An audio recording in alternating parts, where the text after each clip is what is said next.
Uh, we were talking about in previous class network as well as the computer network. Firstly, network means connecting two or more people and exchange the ideas, plans, and through the communications channel via uh, computer network connecting two or more computers and other supporting hardware devices through communication channels is called a computer network. Already studied in the previous class. Uh, Simple quick revision, just revisions.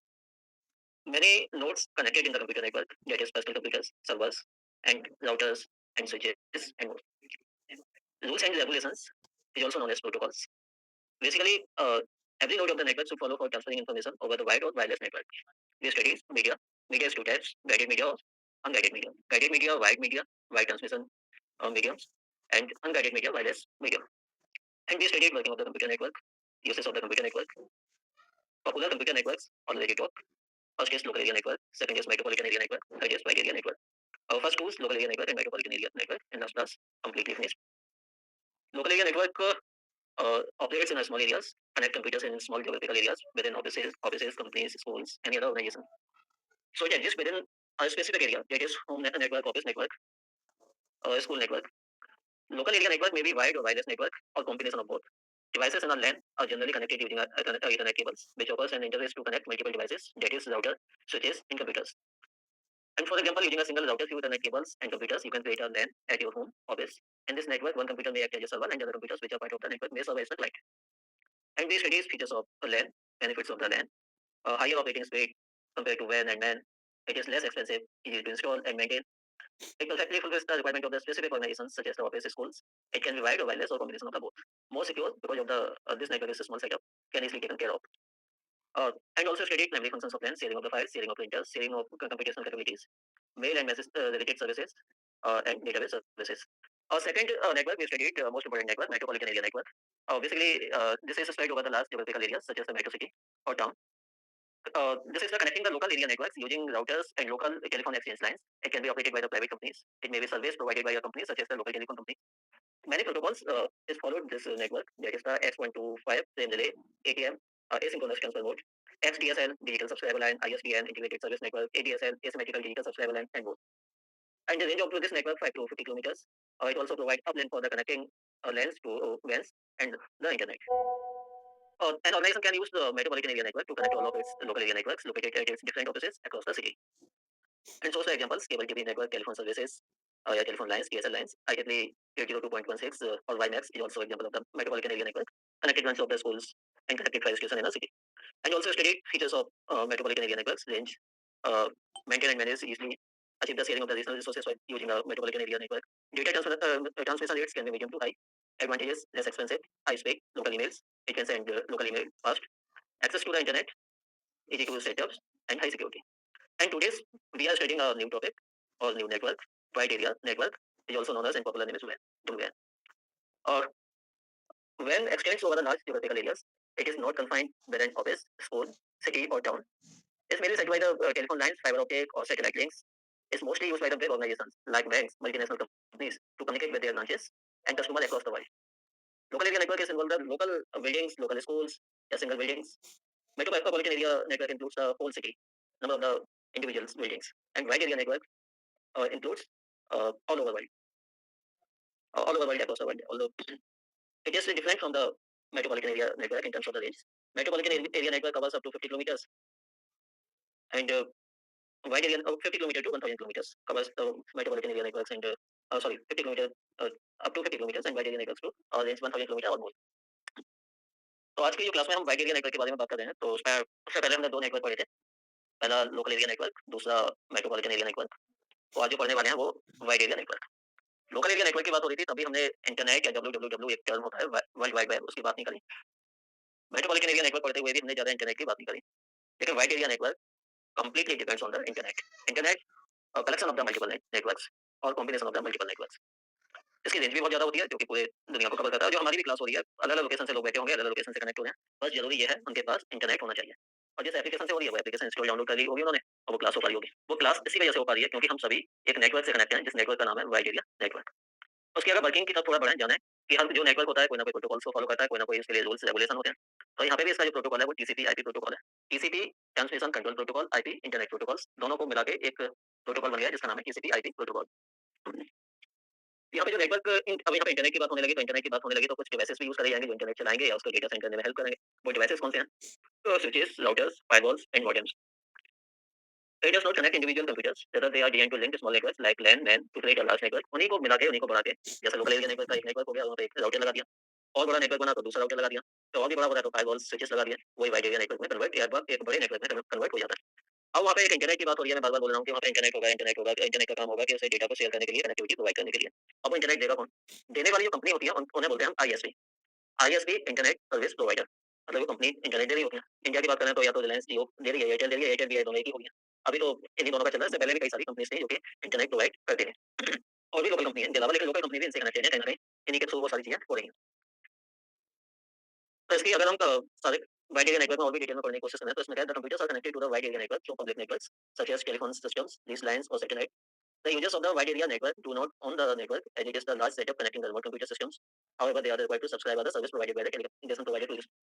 इसमें इसके फायदे क्या है, नुकसान क्या है, वो सारी चीजें अभी आने वाली स्लाइड में। इस पॉइंट का ये मतलब है कि बहुत सारी कंपनीज, ज्यादातर कंपनीज या वर्क फ्रॉम होम चल रहा है या कोई भी काम हो रहा है कंप्यूटर से, बिना इंटरनेट के या वाइड एरिया नेटवर्क के नहीं हो सकता। तो उसके लिए प्रमुख किस तरीके से होगा, कौन-कौन से नेटवर्क होंगे? जो नेटवर्क होगा, 2 तरह के नेटवर्क होते हैं, एक प्राइवेट नेटवर्क, एक पब्लिक नेटवर्क। जिससे हम कनेक्ट हैं वो पब्लिक नेटवर्क से कनेक्ट है। तो पब्लिक नेटवर्क का पूरा जो कांसेप्ट होता है, वो जो चल रहा होता है, वो वाइड एरिया नेटवर्क पे डिपेंड्स होता है। अब उसके एग्जांपल की बात करें, कौन-कौन से एग्जांपल्स हो सकते हैं इसके? इंटरनेट तो खुद अपने आप में है, यूएस डिफेंस डिपार्टमेंट जो अमेरिका का है, पूरा इसी पे चल रहा है। स्टॉक एक्सचेंज नेटवर्क की बात करें, रेलवे रिजर्वेशन सिस्टम्स की बात करें, बैंक्स की बात करें, या बैंक में जो कैश डिस्पेंसर भी होते हैं, मतलब एटीएम मशीन, वो भी बात करें, या सैटेलाइट सिस्टम पूरा कनेक्टिविटी, इंटरनेट, जियो फाई या जियो फाइबर, ये सारी चीजें वाइड एरिया नेटवर्क पर, या एयरटेल स्ट्रीम, एयर फाइबर, ये सारी चीजें जो नेटवर्क चल रहे हैं या पूरा सिस्टम चल रहा है, वो वाइड एरिया नेटवर्क पर चल रहा है। उसके एग्जांपल्स हैं ये सारे। अगर उसके एडवांटेजेस की बात करें तो first advantage, large network means large geographical area, उसकी कोई लिमिट नहीं है, कितनी लिमिट, जहाँ पे उसके इंटरनेट होगा वहाँ पे वाइड एरिया नेटवर्क होगा ही। एक देश से दूसरे देश में भी कम्युनिकेट आसानी से हो पाएगा, आपके पास अगर इंटरनेट है या वाइड एरिया नेटवर्क में कनेक्ट हो। सेंट्रलाइज़्ड डेटा एक्सचेंज भी हो सकता है, मतलब एक ऑफिस जैसे अभी तो हम जो बात कर रहे थे लोकल एरिया नेटवर्क में एक बिल्डिंग की बात करी, मेट्रोपॉलिटन एरिया में एक शहर के अंदर बिल्डिंग की बात करी। और वाइड एरिया नेटवर्क में क्या है कि अगर ये कोई एमएनसी कंपनी है, उसकी अलग-अलग शहर, अलग-अलग कंट्रीज़ में अलग ब्रांचेस हैं, तो उसका हेडक्वार्टर होगा वो एक ही जगह होगा, उनका जो बॉस होगा वो एक ही जगह हो, और वहाँ पे सिटिंग उसकी होगी। ऐसा तो नहीं हर जगह होगी। तो वहीं से वो मॉनिटर कर लेगा, वहीं से वो सारे काम देख लेगा। तो वो सेंट्रलाइज़्ड डेटा एक्सचेंज भी हो सकता है। अगर उसके पास इंटरनेट होना चाहिए, कनेक्टिविटी होनी चाहिए, और उसके जो भी होता है वो सर्वर के थ्रू या किस तरीके से वो सारे प्रोटोकॉल्स, नियम कानून एक है, अलग है, लेकिन सेंट्रलाइज़्ड डेटा का ये मतलब है एक जगह बैठ के सारी चीज़ों को ऑपरेट करना। अब get updated file and datas, वही जो कंपनीज़ या एम्प्लॉइज़ होंगे सारे फाइल्स। अब जैसे दूसरा भी अगर बोले, जैसे वर्क फ्रॉम होम चलता है, वर्क फ्रॉम होम पे क्या होता है कि एक प्रोजेक्ट पे कई सारे एम्प्लॉइज़, कई सारे लोग काम कर रहे होते हैं। अब काम कर रहे होते हैं, वो एक पूरा स्टोरेज सर्वर पे हो रहा होता है। आज का जो काम किया वो वहाँ पे पहुँचा, अपडेट हुआ। उसके बाद कल आए, कल उससे आगे किया, तो फिर वो अपडेट कर सकते हैं उसे। 10 लोग होंगे, अलग-अलग लोकेशन पे होंगे, वो सारा उस तरीके से काम कर सकते हैं। तो वो फैसिलिटीज़ भी वाइड एरिया नेटवर्क प्रोवाइड करता है। उसकी वजह से हो पा रहा है। हाई बैंडविड्थ स्पीड, और उसकी हाई बैंडविड्थ तभी तो काम हो पा रहा है, तभी तो हमारी क्लास हो पा रही है। सबकी अगर एमबीपीएस, केबीपीएस में स्पीड आ रही होगी तब जाके इससे कम आएगी तो डिस्कनेक्ट हो जाएंगे। एक दिन क्लास में किसी ने पूछा, समय डिस्कनेक्ट हो गया। तो डिस्कनेक्ट होने का मतलब ये है कि आपके इंटरनेट की स्पीड कम हो गई या बंद हो गया होगा, या वाइड एरिया नेटवर्क से जो आप कनेक्टेड थे, वो पब्लिक नेटवर्क से हटके होंगे, इस वजह से आपकी क्लास वो बंद हो गई होगी। बंद होने का मतलब जो डेटा ट्रांसफर हो रहा है, कम्युनिकेशन हो रहा है, उसकी कनेक्टिविटी ब्रेक हो गई। और कनेक्टिविटी ब्रेक हो गई तो डेटा ट्रांसफर हो गया। डेटा ट्रांसफर हो गया तो अपने आप ही बंद हो गई वो एप्लीकेशन। वर्कलोड डिस्ट्रीब्यूशंस, मतलब वही अलग-अलग लोकेशन से अलग-अलग, मतलब लोगों को काम, जो पूरा workload distribution is the concept of the work from home working. जो कि घर से बैठ के काम कर रहे हैं लोग, कंप्यूटर से कर रहे होते हैं, पूरा इसी की वजह से पॉसिबल है, इसी वजह से वो कर पा रहे होते हैं। वो अलग-अलग एक ही प्रोजेक्ट पे काम कर रहे होते हैं, लेकिन अलग-अलग मॉड्यूल, अलग-अलग फंक्शंस दे दिए जाते हैं, वो अपना काम कर रहे होते हैं। अभी तक हमने 3 नेटवर्क पढ़े। पहला हमने पढ़ा लोकल एरिया नेटवर्क, दूसरा हमने पढ़ा मेट्रोपॉलिटन एरिया नेटवर्क, तीसरा पढ़ा वाइड एरिया नेटवर्क। नेटवर्क पढ़ने के बाद हम सारे सबके फायदे पढ़े, सभी के फीचर्स पढ़े, फंक्शंस पढ़े। अगर उसके बेसिस पे हम ये बात करें कि सबसे अच्छा नेटवर्क जो होगा, उसके स्टैंडर्ड्स क्या होंगे, क्या-क्या उसमें खूबियाँ होनी चाहिए, क्या मानक होंगे उसके? तो वो कुछ मानक निकल के आए। पहले परफॉर्मेंस उसकी। परफॉर्मेंस क्या होती है? Performance is measured using transmit time and response time. मतलब जैसे कनेक्ट हुआ, कनेक्ट कितनी देर में हो पा रहा है? कनेक्ट होने का मतलब क्या है कि जो डेटा ट्रांसफर हो रहा है, उसमें कितना समय लग रहा है? कई बार तो ज़्यादा लग जाता है, वो सर्कल सा चलता रहता है उसमें, तो उसकी परफॉर्मेंस बेकार होगी। जल्दी क्विक हो जाएगा, मतलब परफॉर्मेंस अच्छी होगी। वो ऐसा क्यों हो पा रहा है? क्योंकि network quality will be improve. अगर नेटवर्क क्वालिटी अगर अच्छी है, तो performance of the network is high. Network quality will be less, तो performance of the network is low. दूसरा, अब ट्रांसफर टाइम की बात हुई है, तो ट्रांसफर टाइम क्या होता है? डेटा या मैसेज को ले जाने का काम या हम तक पहुँचाने का काम, जो जिस प्रोसेस के थ्रू हो रहा होता है, उसमें कितना समय लग रहा होता है? ऐसे रिस्पॉन्स टाइम के लिए, रिस्पॉन्स टाइम में क्या होता है कि कई बार हमने क्लिक किया, तो क्लिक करने पे वो कितनी देर में वो ओपन हो गया। तो पूरी जो अगर परफॉर्मेंस की बात करें, तो वो पूरी परफॉर्मेंस इन्हीं फैक्टर्स पे डिपेंड करती है। एक और फैक्टर होता है जिसे टोपोलॉजीज़ बोलते हैं, जो अभी हम आगे पढ़ेंगे, टोपोलॉजीज़ क्या होती हैं, वो सारी चीज़ें क्या होती हैं। फिर होता है रिलायबिलिटी। रिलायबिलिटी क्या होता है? The reliability in the network state whether the data delivery to the authorised and intended users was done correctly. The reliability of a network is one of the important factors for the delivery of the data in the layers of the OSI models. आने वाली classes में एक model भी पढ़ाया जाएगा जिसका नाम OSI model होगा, ओपन सिस्टम इंटरकनेक्शन। वो क्या होता है, वो सारी चीजें बात की बात है। रिलायबिलिटी का ये सिंपल ये मतलब है कि जो एक्सेस कर रहा है या जो यूज कर रहा है, इंटरनेट चला रहा है उस नेटवर्क में, जो है ऑथराइज है नहीं है, वो एक अलग चीज है। लेकिन जो वहां से डेटा दिया जा रहा है वो ऑथराइज पर्सन को दिया जा रहा है, नहीं दिया जा रहा है। लेकिन आप लोगों का ये सवाल हो सकता है, ये कैसे पता चलेगा ऑथराइज पर्सन? कभी भी आप इंटरनेट चला रहे होते हैं तो इंटरनेट के कुछ सॉफ्टवेयर होते हैं। उन सॉफ्टवेयर को बोला जाता है वेब ब्राउजर। या तो आपके मोबाइल में या लैपटॉप में क्रोम होगा, क्रोम में जाकर सर्च करोगे, जैसे गूगल भी बोलते हैं लोग, या इंटरनेट एक्सप्लोरर होगा। या मौजिला फायरफॉक्स होगा, सफारी होगा, इस तरीके के कई सारे सॉफ्टवेयर होते हैं जो कि इंटरनेट चलाने के लिए यूज़ करे जाते हैं। तो उनमें तभी हम एक्सेस कर सकते हैं, उसमें पहले हमें लॉगिन करना पड़ेगा वहाँ पे। बिना साइन इन के भी हो जाता है, लेकिन वो कुछ ही समय के लिए होता है, फिर उसके बाद साइन इन करना होता है। और साइन इन होगा वो कैसे होगा? वो ईमेल से होगा। और ईमेल होगी वो ऑथराइज़्ड होती है। पहले कई तरह की फर्जी ईमेल बन जाती थी, लेकिन अब तो कहीं न कहीं वो इतना सिक्योर बना दिया है, तो वो ऑथराइज़्ड होगी। तो उस ईमेल से वो पता करेगा कि वो बंदा रिलायबल है, नहीं है। ऐसी सिक्योरिटी की बात करें, बहुत नेटवर्क अच्छे नेटवर्क की बात करें तो सिक्योरिटी होनी चाहिए। ऐसा तो नहीं है कि हमारे ट्रांज़ैक्शन हो रहा है उसमें कोई भी दूसरा, अभी हम फ़ोन पे कर रहे हैं, फ़ोन पे भी क्या है, एक ट्रांज़ैक्शन ही कर रहे हैं, वो भी एक नेटवर्क के थ्रू हो रहा है। विदाउट नेटवर्क हो पाएगा, इंटरनेट हो पाएगा? नहीं हो पाएगा। तो अच्छे नेटवर्क की बात करें तो उसमें ये भी है कि उसमें सिक्योरिटी भी प्रोवाइड होनी चाहिए। तो वो सिक्योरिटी वही प्रोवाइड करेगा जो नेटवर्क चला रहा होगा, जिस कंपनीज़ होगी, फ़ोन पे, पेटीएम। कई बार हमारा नेटवर्क फेल होने की वजह से ट्रांज़ैक्शन कई बार हो जाता है, कई बार नहीं होता, कई बार हमारे पैसे भी कट जाते हैं उसमें से। तो वो उसकी वो भी रिस्पांसिबल कंपनी होती है।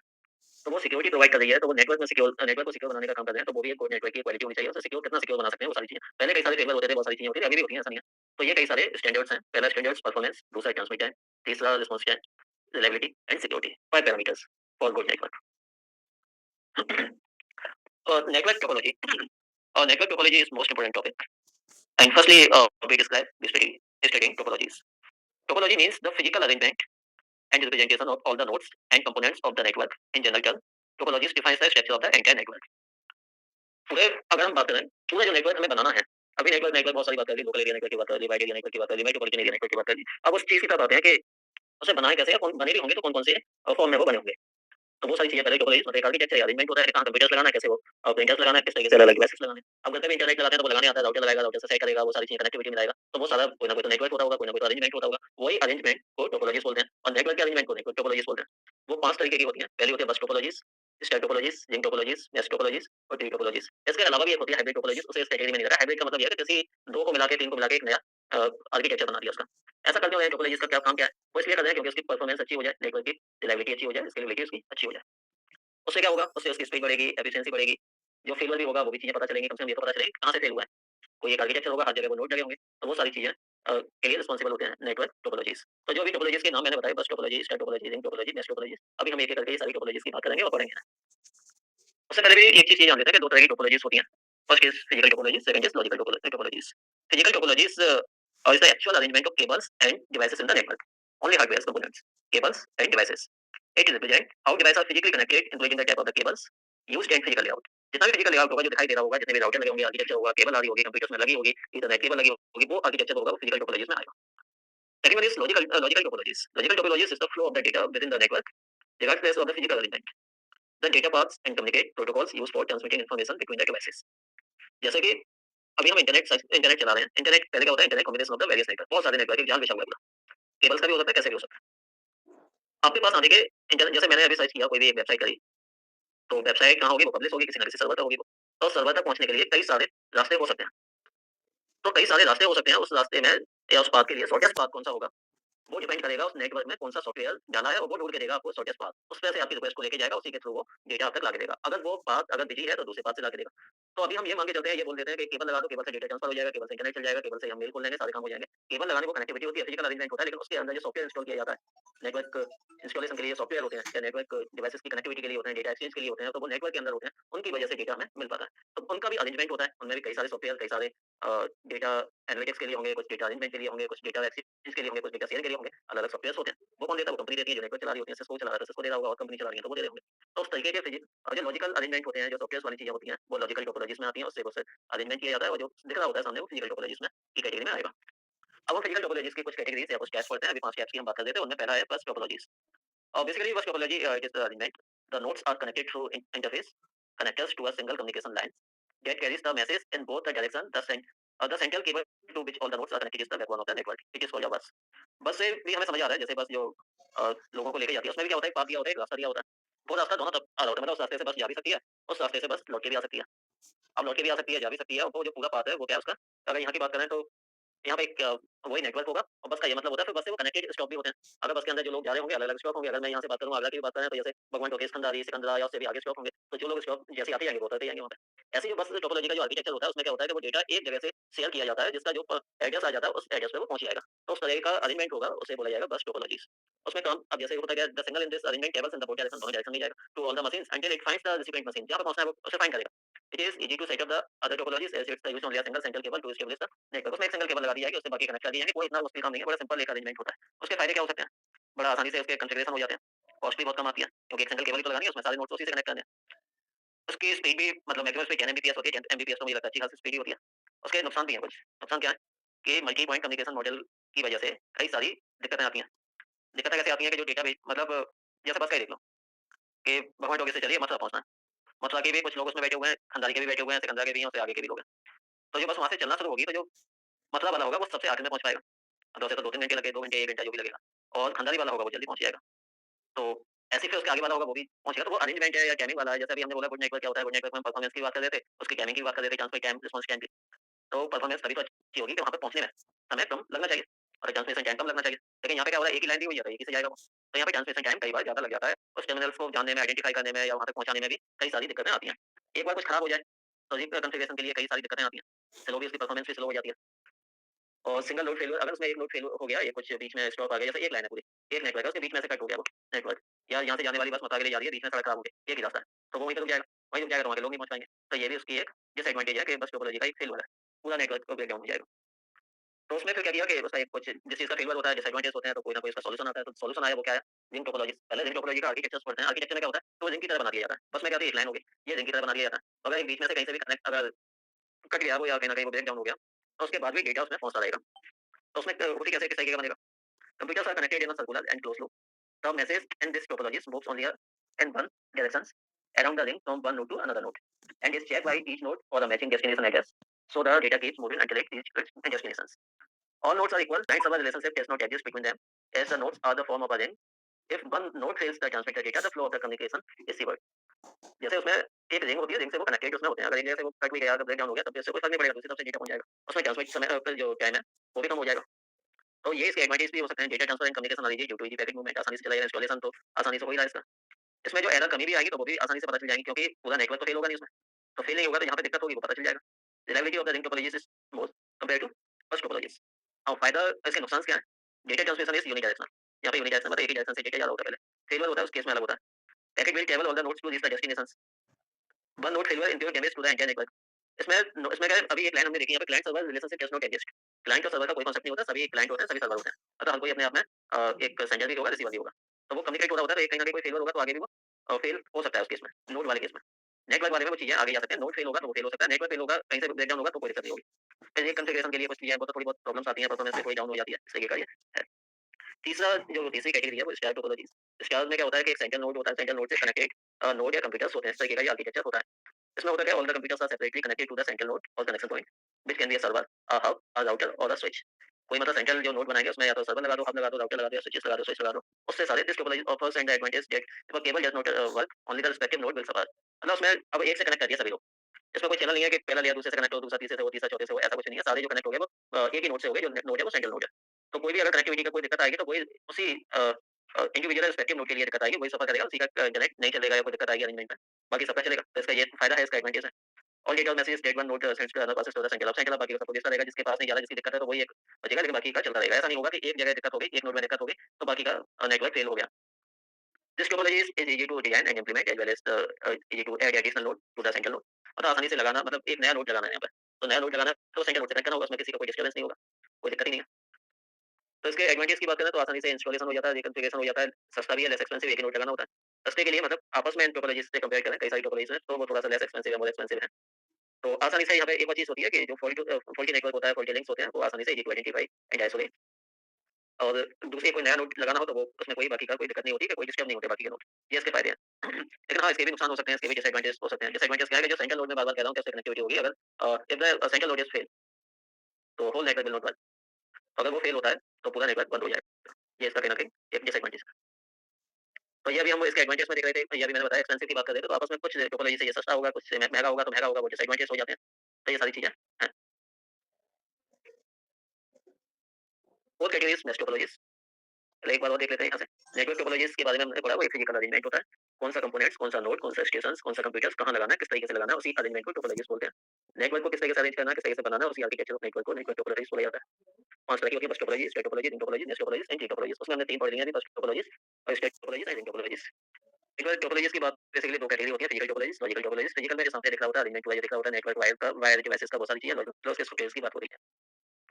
पहली कैटेगरी बस टोपोलॉजीज़ पढ़ी, उसके फायदे क्या हैं, नुकसान क्या, आर्किटेक्चर होगा, बहुत सारी चीज़ कनेक्ट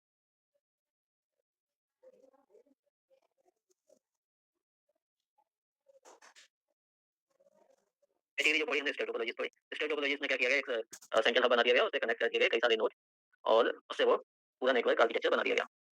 इसके भी हमने कई सारे फायदे नुकसान पढ़े, बहुत सारे many advantages and many disadvantages and fourth category is mesh topologies. तो mesh topology every device is connected to another device in a network using a point to point connections। मतलब हर एक डिवाइस दूसरे डिवाइस से connect होगा, जैसे directly भी interact करना है, ऐसी टोपोलॉजीज वहाँ यूज करी जाती है। यहाँ पे डेटा ट्रांसमिशन रेट बहुत हाई चाहिए, वहाँ पे इस अरेंजमेंट के साथ में पूरा नेटवर्क लगाया जाता है। तो हर एक नेटवर्क हर एक नोड दूसरे से कनेक्ट होगा, तो जाहिर सी बात है उसकी कई सारी केबल्स लगेंगी, कई सारे मीडियम उसमें यूज करे जाएंगे। तो connection is generally known as the dedicated connection. जो कनेक्शन होता है मतलब उसी के लिए डेडिकेटेड है, मतलब वो उसी केबल से वहाँ पे भेजेगा, उससे भेज भी सकता है और रिसीव भी कर सकता है।